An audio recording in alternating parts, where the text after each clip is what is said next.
महाराष्ट्र भाजपा प्रदेशाध्यक्षपदाच्या निवडीबाबत केंद्रीय समिती स्थापन करण्यात आली आहे। केंद्रीय मंत्री किरेन रिजिजू यांच्या अध्यक्षतेखाली समिती याबाबतचा निर्णय घेईल।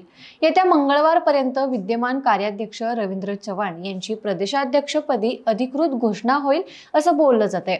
चव्हाण गेल्या काही महिन्यांपासून कार्याध्यक्ष म्हणून राज्यात सर्वत्र फिरत आहेत।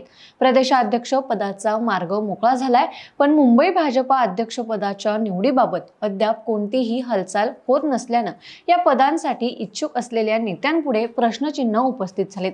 यामध्ये माजी विरोधी पक्षनेते प्रवीण दरेकर, आमदार अमित साटम तसेच माजी आमदार सुनील राणे हे मुंबई भाजपा अध्यक्षपदासाठी इच्छुक आहेत।